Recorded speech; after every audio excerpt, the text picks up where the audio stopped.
topic that people debate about all the time. When should a kid kind of home in on their speciality sport per se? But as I said, I grew up playing every sport imaginable, which was good in terms of coordination and just passion for sport and athleticism. I mean, the excitement initially when I knew clubs from England were interested in me, because that was the dream. Everyone wanted to play in England. I had a level of intensity that was good and bad. Good because you need that level of intensity to try and make it, but bad because at such a young age, at 12 years of age, if you're that intense, it's not healthy. It's not healthy mentally.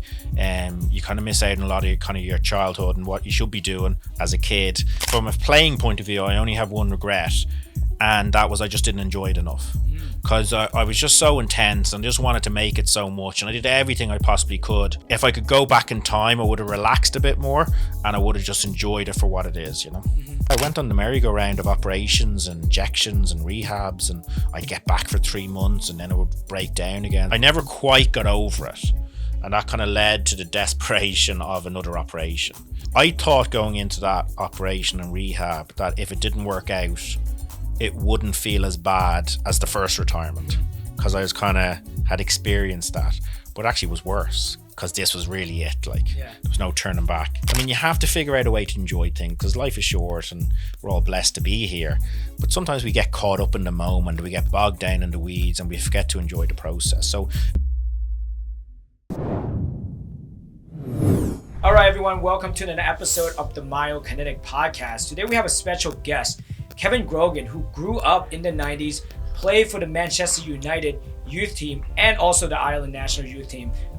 Kevin and I got connected from a mutual friend, and he has so much knowledge, so much insight, so much passion for the sport that he grew up playing. And because we deal with season-ending injuries all the time here at Myokinetics, I think no one's better to speak on his own experience of how he overcame all these injuries and what he does now to help propel the sport of soccer, especially in the US. So, Kevin, welcome to the show. thank you for having me. Appreciate it. I appreciate you driving all the way from to Westchester to all the way here in New Jersey. So hopefully that will make it worth it. So, Kevin, let's backtrack a little bit. Let's talk about your upbringing. What is some background that the listeners should know about you? Yeah, well, I grew up in Ireland. You might have guessed from the accent. Grew up in Dublin, and had a great upbringing. Was really blessed in the sense that we just played every sport you can imagine growing up. If there was tennis on the TV, we'd play tennis. If the Tour de France was on, we'd get on our bicycles and cycle. And around as a kid growing up, Ireland started doing really, really well in football, soccer. And we qualified the European Championships 88, 90 World Cup 94. We'd never done that before. So there was such a buzz around sport and soccer. The rugby team was doing well. So we just grew up playing sport on the street every single day. And that's really, some great memories growing up in Ireland. Mm-hmm. Now, as you're growing up, when do you start realizing hey, I really want to focus on soccer? Yeah, good question, because it's a big topic that people debate about all the time. When should a kid kind of home in on their speciality sport per se? But as I said, I grew up playing every sport imaginable, which was good in terms of coordination and just passion for sport and athleticism. But I would say I really started loving soccer kind of 88 onwards. I was only 7, but Ireland qualified the famous Irish team for the European Championship in 88. And then I'd say probably around 90, when Ireland qualified for the World Cup in Italy, I had kind of transitioned from a local team into what you would call more of an elite team in the city. I'd had the opportunity to kind of move from my local team, which were brilliant and they were really good to me, but I'd kind of outgrown them, and I moved to a club from Seagrange. I moved to Belvedere Football Club, which was renowned for producing and developing players. So I think when I signed for them, I kind of realized that this was the sport I wanted to focus on, and the fact that they thought I was good enough to play with them kind of gave me a bit of motivation then to kind of pursue it. Wow, awesome. So how many years do you play in that club before you get called up to play for Man United? Yeah, so back then there was a great scouting system in Ireland because there's a lot of talent there. And I was only at that club probably for 6 months before Premier League clubs in England started identifying me. They'd come over, they'd watch games. I think I first went on trial with a club called Millwall, and the manager at the time was Mick McCarthy, who ended up becoming the national team manager in Ireland. And there was a string of clubs looking at me. Leeds were looking at me, Liverpool, Arsenal. There was many clubs that kind of came in and inquired about me. And then Manchester United came in and obviously they were the biggest club at the time, and they asked me to come over and train. So I think I just turned 12 when I first went to Manchester United training. So they'd bring you to train for a week, you'd train, you'll trial. They'd bring kids from all over Europe in. All the scouts from Europe would come in and spend a week watching all the different players, writing reports and reporting back to obviously the manager, Sir Alex Ferguson. So mentally, like I know you remember that at the age of 12, like you have all this, you just pretty much decide like, hey, I'm gonna go all in on soccer. And you have all these big clubs calling. Like, how does that feel mentally, especially for you? And how do you adapt to that kind of pressure intensity? Yeah, I mean, the excitement initially when I knew clubs from England were interested in me, because that was the dream. Mm-hmm. Everyone wanted to play in England. So just massive excitement when I heard clubs were interested in me. But then that flipped very quick, and I had a level of intensity that was good and bad. Good because you need that level of intensity to try and make it, but bad because, at such a young age, at 12 years of age, if you're that intense, it's not healthy. It's not healthy mentally. You kind of miss out on a lot of your childhood and what you should be doing as a kid. But you just home in, and I suppose that's what was required at the time. But it was pretty intense looking back on it. Yeah. Now, do you think that if you know what you know now, what would have you done differently when you first got those calls? Yeah, great question. I mean, listen, I say it. I only have one regret in my football. From a playing point of view, I only have one regret. And that was I just didn't enjoy it enough, because I was just so intense and just wanted to make it so much. And I did everything I possibly could in terms of making it. I used to eat the right food. I never drank alcohol. I was a proper professional, and I gave it everything. And obviously with the injuries that we'll get into later. But I just, looking back at it, like winning a European Championship with my country, I didn't enjoy that enough. Signing for Manchester United, didn't enjoy it enough. If I could go back in time, I would have relaxed a bit more, and I would have just enjoyed it for what it is, Mm-hmm. Did you have like a specific role model growing up that you were chasing after or modeling yourself towards? Because to be at that intense at 12 years old and to be that professional, you got to learn from somebody. Well, I think it's in you. I think that's in you. I think that's just it's a trait. It's a character trait that I just had that level of intensity in me. So, I mean, in terms of players I looked up to, I mean, Eric Cantona was one of my favourite players, a famous French player that signed for Manchester United and really helped them win their first league title from, I think I don't know the exact amount of years, but it could have been 25 plus years that they hadn't won a title, and he came in and helped them. So he was my kind of idol. And then obviously when I eventually got over there full time, at 15, I went full time. You kind of look at the first team dressing room. You look at Roy Keane and you look at Beckham, and although Beckham was a model and did all these other things and commercial deals, he was a proper professional. Like, he worked hard every day. And that class of '92, you had Giggs, Butt, Neville, Scholes. They all came through, and it was just a great work ethic about Manchester United at the time. So they were all kind of role models. But as a kid, I think Eric Cantona was the one. But I think the level of intensity initially, you have to have something inside you. Mm-hmm. It has to. It's in there or it's not in there. Obviously, as you get coached and as you go up the ranks, coaches bring it out of you and different things like that. But I think you have to have it in you. Yeah, I grew up watching the same roster. So I grew up in Thailand. So in Thailand, you have two sports to watch. It's either boxing or soccer, right? So I would just watch, Premier League nonstop. Like, I remember just, I have Beckham jersey, Giggs jersey, Neville's, all those guys. It's just great. So what was it like to pretty much do that full time as a job at the age of 15? And how was the standard back then to be joining in such a high class club like United? Yeah, so I went full time at 15. Usually, legally, you're not actually allowed to go till 16, but they found a loophole in the education system in Ireland where they could get me over a year early, which was a good thing, I think. But yeah, you just kind of go in and, you're a kid, but you're going into a man's world, so you have to grow up very quick, and you go in and it's just, I mean, it's a bit dog eat dog, to be honest, like, because your teammates that you're playing with in the youth team are also your competition. Mm-hmm. And then you've got the reserve team, and then you got the first team. But I mean, it was a family club and everyone looked after each other. So I think you're a bit starstruck the first few weeks because you got all these superstars around you. But after a few weeks, you just kind of settle in and you realize you've got to work hard. And every time you put on the jersey, you got to give 100%. And you're trying to win for the club, but you're also trying to develop and progress yourself into the first team. So it's intense. But I got a fantastic education in the game from being at Manchester United with amazing coaches, Eric Harrison, Neil Bailey, Jimmy Ryan, Brian Kidd, all these amazing people. So yeah, it was a great education in soccer, but also a great education in life, really, because you have to grow up very fast, you know. Yeah, and do you have any interaction with Ferguson at all during that time? Yeah, of course. Yeah. So he obviously signed me. So, I mean, the first interaction I ever had with him was that first time I went over when I was 12, and I'd done a week's training and trialing, and we'd played a couple of games against, I think, West Ham and Nottingham Forest, and I'd done really well. And on the last day, the scout from Ireland who was over with me brought me in to meet the first team to get a few autographs and so on. And he was coming up the stairs, and he seen me and he goes, "Grogan, get into my office." I couldn't believe he knew my name. Wow. You know, this is the manager of Manchester United, and I was just there for a week, you know. And so he called me into the office and he goes, "Listen, I've heard from the scouts you've done really, really well. We want to bring you back over, and if you keep doing well, we'd love to sign you when you're 15, when you're 16.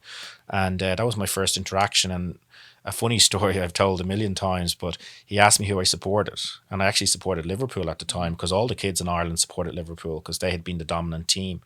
And he put his hand down under his desk and he took out a machete knife and he held it up in the air and he goes, "Who do you support now?" And I said, "Manchester United." So he was obviously joking, but it was still pretty scary. So yeah, I've supported them ever since. So yeah, I was 12. That was my first interaction with him. And the fact that he knew who I was, knew my name, like, just shows what kind of manager he was. He was so hands-on, you know. I love that. So just looking back now, because obviously Ferguson's one of the best manager, arguably in Premier League. And with your knowledge, especially when it comes to the sport, why do you think he was so good at his job? Yeah. Well, he had a great memory. He had a good memory. He remembered everyone's name, which is a talent, because if you think about it, like, he has youth team players. He's got moms and dads of youth team players. He's reserve players. He's first team players. He's staff in the training ground. He's staff at the stadium. He knew everyone. He knew everyone in the club. He knew the tea lady. He knew the kit man. He just knew everything. He knew the electricians. And he had this thing where he never wanted to walk by someone without acknowledging them, because he thought it was important that they all felt part of it. So that's one thing. He made everyone feel part of the club, regardless if you were the superstar in the first team playing or you were the lady making tea. And that was a big thing. So it was like that kind of family club. And he was ahead of his time, really. I mean, he brought in nutrition before everyone else. He brought in psychology before everyone else. He was a psychologist, I suppose, without being qualified. And just his man management was brilliant. But it was definitely, at times, ruled by fear as well. Like, we were all afraid of him. Like, if you heard his voice, you'd walk the other way, you know. But he had that kind of balance of, you feared him, but you knew you could knock on his door if you had a problem, you know. Yeah. Wow. So it's like fear, respect. I think he did a study with Harvard on his management style and how that would potentially transcend into business. And I think when it comes to that stuff, they were talking about love and hate. And he didn't want either of them. He just wanted respect. So the answer was in the middle, really. Yes, there was a bit of fear, but it wasn't quite hate. Yes, there was a bit of love, but it wasn't really love. But there was that respect in the middle. You respected him, and you always knew where you stood with him. He could give you, they called it the hairdryer treatment. He could shout at you, get so close to you, and shout was like a hairdryer in your face. But he could shout at you one day about something, but the next day it was forgotten about. And that was a big part of his management style, that he didn't hold grudges. So you kind of knew where you stood. If he shouted at you one day for being late or doing something stupid, you knew the next day it was done with. Wow. He didn't hold a grudge, you know, so that was a good thing. No, that's huge. And I love hearing that from a business standpoint and life standpoint, right? So as your career progressed, let's say at the age of 15, obviously you start dealing with some injuries. Can we get into that a little bit more? Yeah, the injuries. I mean, the first injury I got, there was one main injury that I had to stop playing because of. But before that, I had the Osgood-Schlatter's disease in my knees, which no one was really concerned about. It was more of a growing pain. It was more frustrating than anything. Like, if it was sore, I couldn't play. If it wasn't sore, I could play. And then I got something similar in my hips. I think they called it Buckman's disease. But it was the same thing, apparently. It was just growing pains.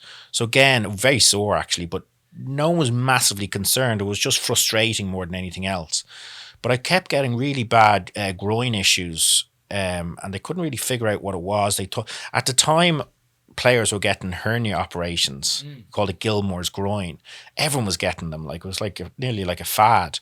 And I went to the hernia doctor, and he said, well, I'm not sure if you need an operation, but you're probably going to need one eventually. And I ended up having a hernia operation. And looking back on it, I don't think I ever needed one. I think that was the issue. But I kept having this kind of groin, dull ache, pain in my groins. And eventually, with an X-ray and a scan, they figured out there was a lot of bony erosion on the left side of my pelvis. Oh wow. Which was a big issue, you know. They'd never really seen that before. It was pretty bad. They didn't know what was causing it. And, you know, then I had some operations and adductor tenotomies, and we actually went to an Irish doctor just on the kind of quiet, just to get a second opinion. And, you know, he just said, he was very blunt actually, but he said he'd never seen an X-ray like it. He'd seen one similar, but it was from like an 80-year-old, you know.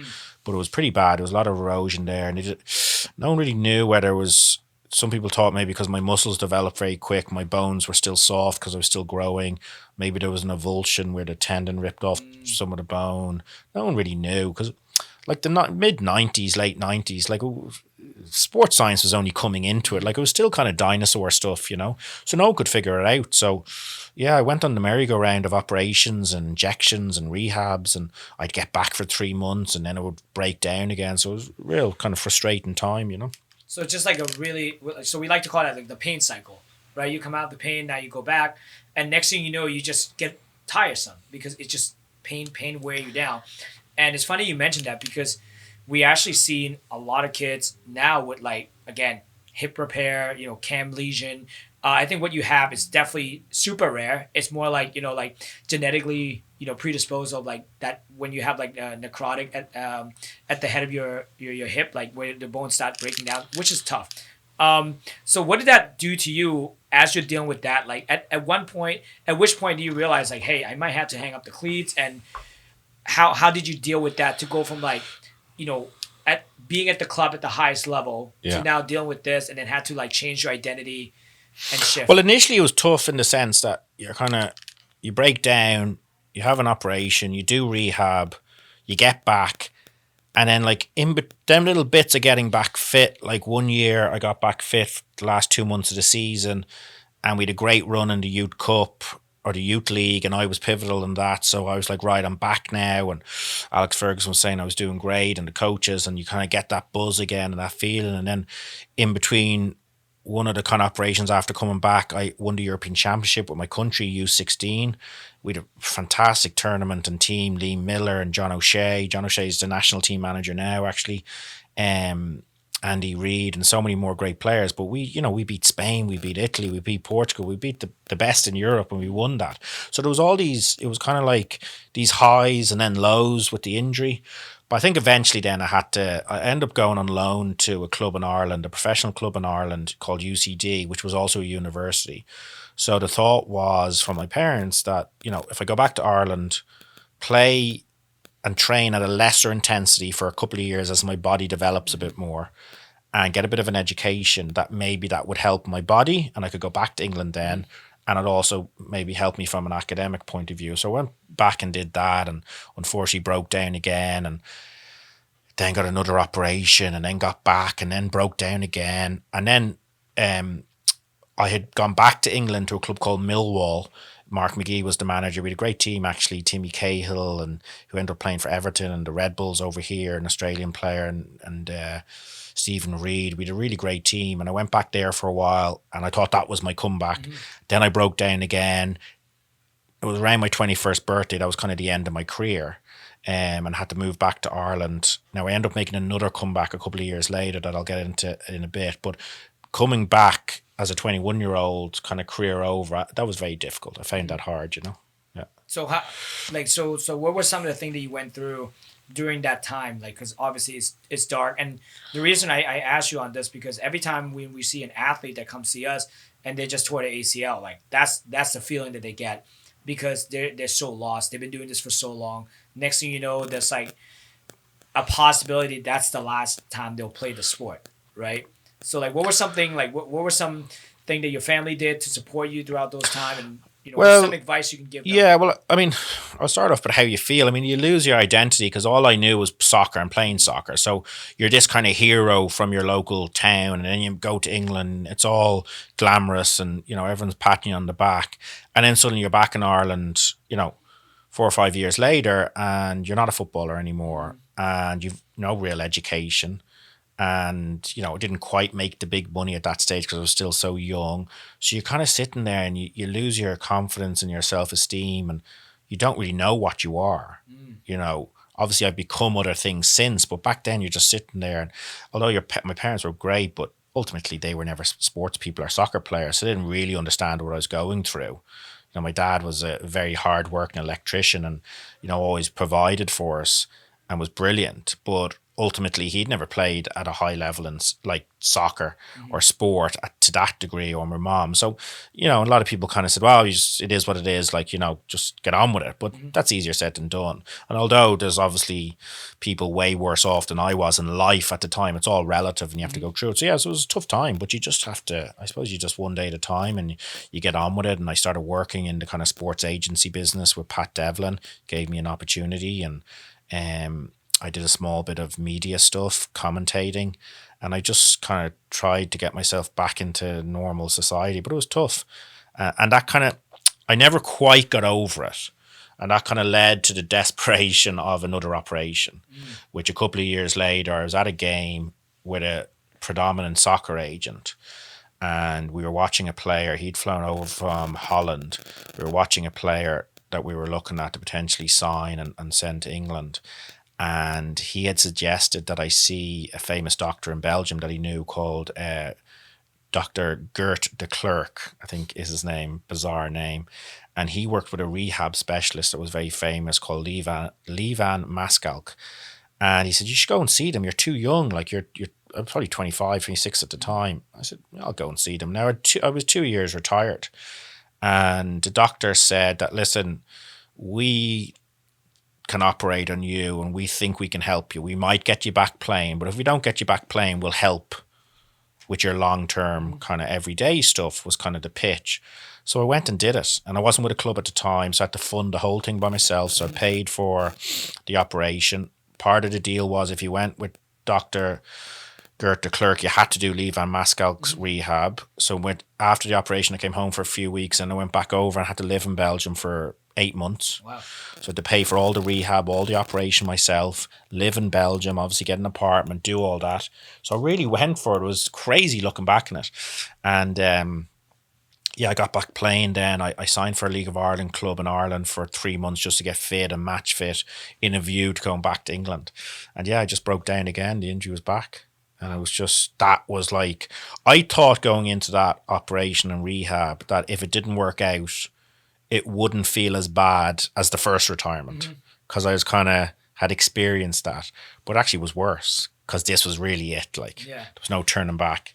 And I went through a really tough time. I was in Ireland, and I definitely was suffering from depression, and I was just struggling, and I just didn't, again, I'd done different things work-wise in that period in between, but nothing that really replaced playing.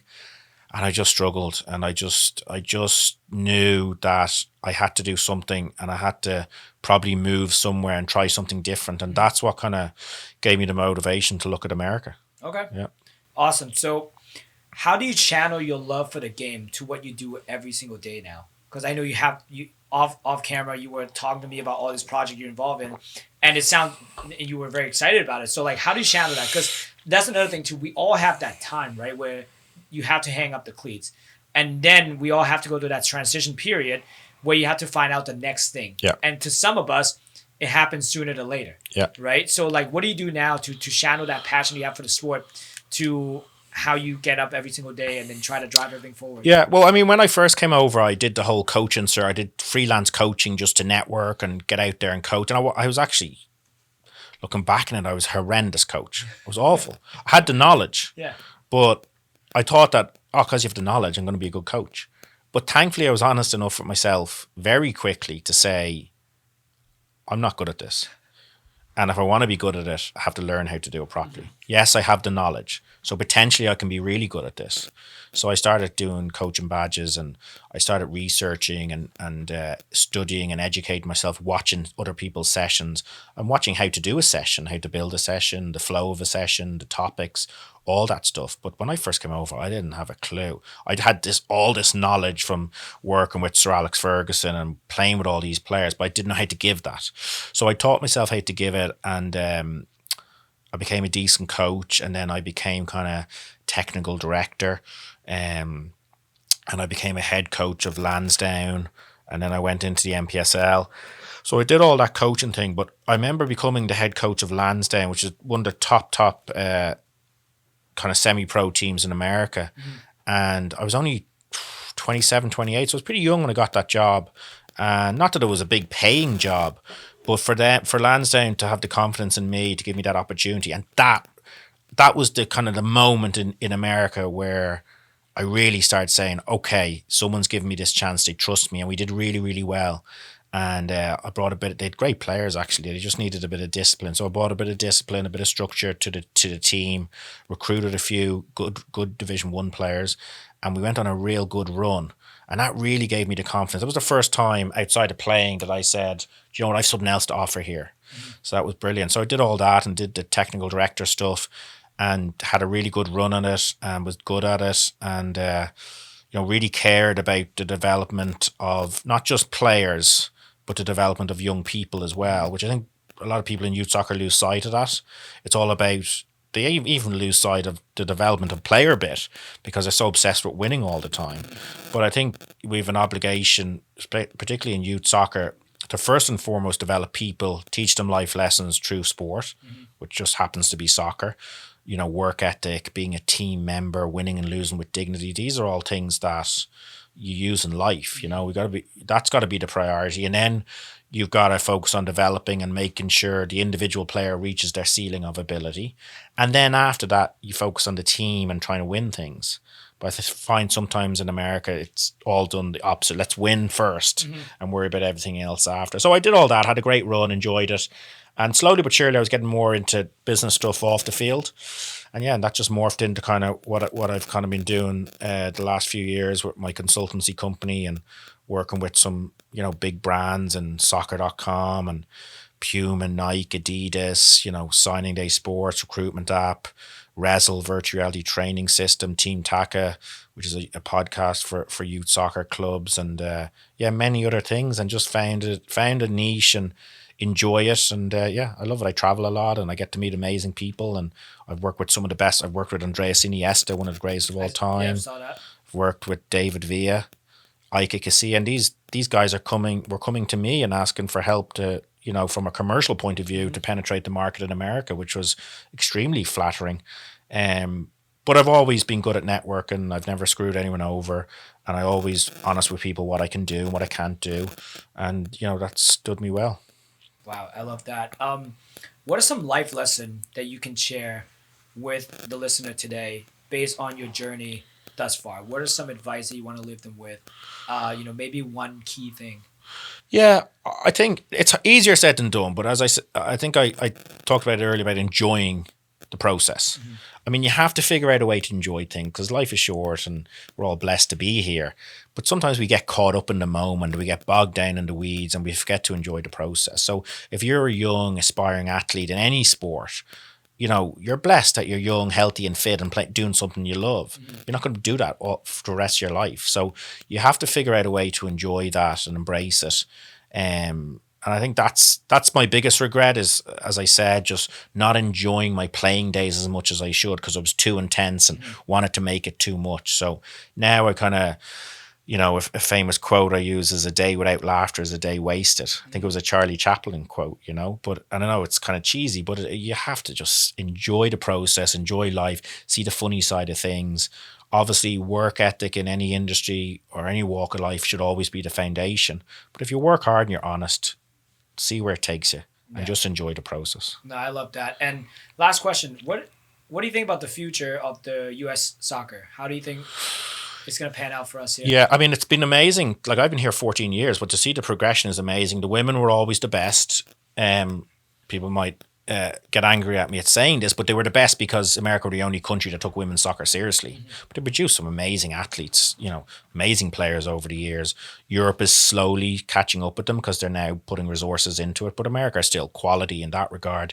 The men's side getting better and better. The players, I was scouting for Manchester United many years ago over here, and I spotted a 12-year-old playing for New York Red Bulls. It was Tyler Adams.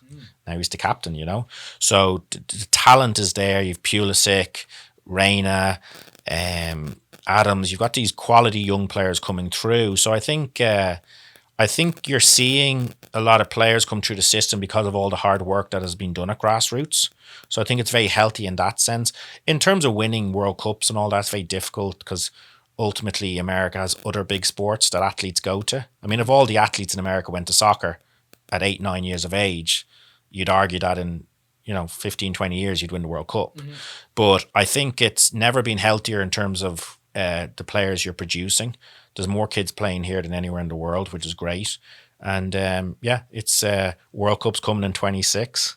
Yeah. And people from big names from all over the world keep contacting me about wanting to do something in soccer in America. So America's doing something right. I love that. I love that. Last question. What advice would you give to someone who's dealing with some injury right now, especially in soccer? Yeah, listen, it's easier said than done again, but you got to try and be positive. There is, the more positive you are, the more you laugh, the quicker you heal. Some people say, but you've just got to see it as a challenge. And listen, if the worst thing that happens to you in life is that you get a sports injury, you're doing okay. So in the grand scale of things, it's just a challenge. It's a setback. Just work hard, do your rehab properly, listen to whoever you're seeing, and just embrace it. You're going to get through it. And if for whatever reason you have to stop playing, like I had to stop playing, now that I'm older, I look back and look at that experience as a positive experience because I gained so much knowledge about the game. I learned a lot about resilience and things like that. So just embrace it. Stay positive. It's hard. And surround yourself with good people and just work hard to get back fit. Awesome. Great advice. Thank you so much, Kevin. And where can people find you if they want to reach out? Well, it's funny because when I first came over, I used to promote everything I'm doing. Now I kind of fly behind the radar. But if they really want me, they'll find me online. Yeah, okay. Appreciate that. Got it. Kevin, thank you so much for your time. I appreciate your advice. My pleasure. Thank you. Thank you.